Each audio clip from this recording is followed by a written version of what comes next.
Bismillahirrahmanirrahim. Assalamualaikum warahmatullahi wabarakatuh. Ibu Murni yang terhormat, perkenalkan nama saya Widya Aprilia Mujiarsi. Saya mahasiswa pendidikan profesi guru kelas IPA 001 dengan nomor induk mahasiswa 20240844161. Di sini saya akan mempresentasikan hasil modifikasi saya, hasil analisis dan modifikasi saya terkait modul ajar yang telah saya buat dan sudah saya terapkan pada PPL 1 kemarin.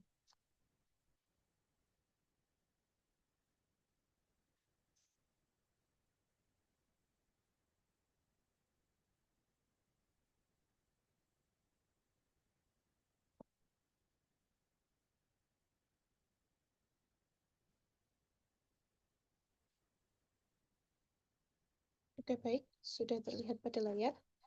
Di sini saya akan memberikan jawaban saya terkait UTS, pemahaman peserta didik dan pembelajarannya. Baik, yang pertama hasil analisis dan modifikasi modul saya. Nah, dari modul ajar yang saya sampaikan kepada peserta didik, saat itu saya mengajar materi listrik dan magnet dan sumber energi alternatif. Nah, saya mengajarkan submateri listrik statis. Nah, hasil telah analisis saya terkait dengan modul ajar saya. Yang pertama, pada bagian identitas modul, bagian model, pendekatan, dan metode pembelajaran, bagian pendekatannya masih belum ada pendekatan yang mengarah pada teaching at the right level atau TARL, dan saya belum menerapkan pembelajaran berdiferensiasi. Nah, untuk modifikasi saya menambahkan pendekatan TARL dan saya melakukan diferensiasi konten dengan membedakan antara LKPD yang mahir untuk peserta didik yang mahir dan untuk peserta didik terbimbing. Nah, yang kedua, pada modul belum terdapat tabel analisis dan pemetaan kebutuhan belajar peserta didik berdasarkan asesmen awal. Saya sudah melakukan asesmen awal, namun pada modul belum saya cantumkan. Nah, di modifikasinya saya sudah mencantumkan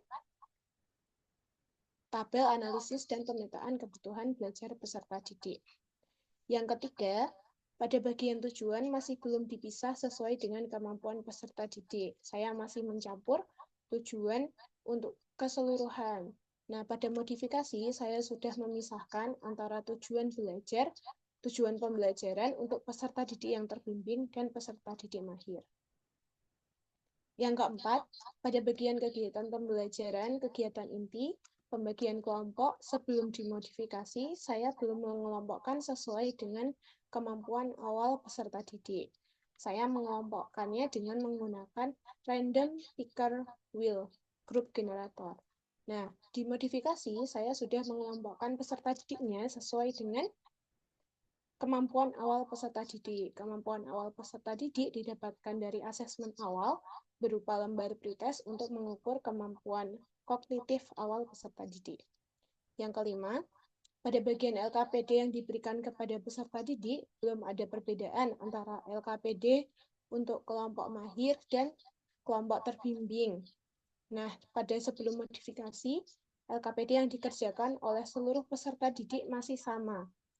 Untuk modifikasinya, saya menggunakan LKPD khusus untuk yang terbimbing dan juga untuk yang mahir.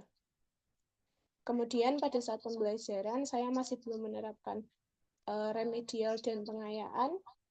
Dan dimodifikasi diharapkan saya bisa menerapkan pembelajaran remedial dan pengayaan.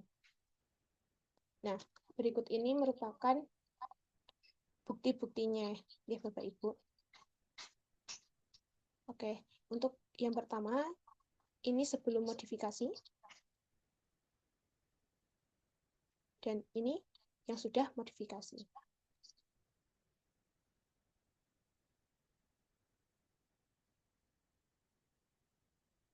Oke. Ini untuk bukti yang kedua. Sebelumnya saya belum melampirkan tabel analisis dan pemetaan kebutuhan peserta didik, kemudian revisinya sudah saya lampirkan. Yang ketiga, tujuannya belum saya pisahkan, namun yang dalam modifikasi sudah saya pisahkan. Kemudian bagian pengelompokan, sebelumnya saya menggunakan random picker wheel, kemudian setelahnya saya sudah memetakan sesuai dengan kemampuan awal peserta didik, sehingga pembelajaran dengan pendekatan teaching at the right level atau TARL bisa dilakukan dengan baik. Kemudian pada bagian LKPD, saya sebelumnya belum memisahkan, LKPD-nya masih sama seperti ini, namun setelah modifikasi, saya sudah pisah antara peserta didik yang terbimbing dan peserta didik mahir.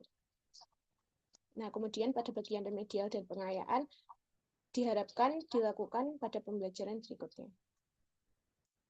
Alasan modifikasi saya, yang pertama, untuk meningkatkan keterlibatan peserta didik.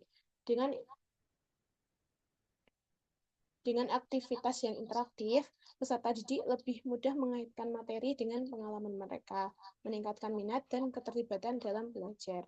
Saya membelajarkan pembelajaran dengan mengaitkan pada contoh kehidupan sehari-hari, sehingga peserta didik itu jauh lebih memahami apa yang saya sampaikan. Sebagai contoh, saat itu saya menyampaikan bahwa listrik statis bisa ditemukan dalam kehidupan sehari-hari, seperti halnya ketika sedang menyisir rambut, kemudian rambutnya tertarik kepada sisir. Nah, hal itu menunjukkan bahwa adanya listrik statis dalam kehidupan sehari-hari. Kemudian yang kedua, mengakomodasi keberagaman peserta didik. Dengan pembelajaran berdiferensiasi, membantu memenuhi kebutuhan individual sehingga peserta didik dengan berbagai tingkat kemampuan dapat belajar dengan efektif dan baik. Yang ketiga, memastikan pemahaman mendalam, penilaian formatif, memberikan umpan balik langsung kepada peserta didik, membantu mereka dan guru untuk memahami sejauh mana materi dipahami sebelum beralih ke topik yang baru. Baik, sekian presentasi dari saya. Oke, saya izin untuk menampilkan modul sebelum modifikasi nih Bapak Ibu. Nanti bisa dilihat juga pada file UTS. Ini yang sebelum modifikasi.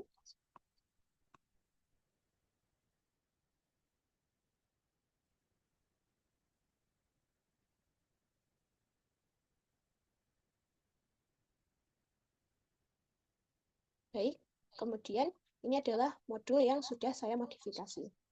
Halaman pertama cover, kemudian selanjutnya ada tabel analisis pemetaan kebutuhan belajar peserta didik, informasi umum, kompetensi inti, komponen inti, mohon maaf. Ya. Pengelompokan peserta didik. Kemudian pada lampiran terlampir LKPD, yang ini adalah LKPD untuk peserta didik terbimbing. Yang ini untuk peserta didik yang mahir.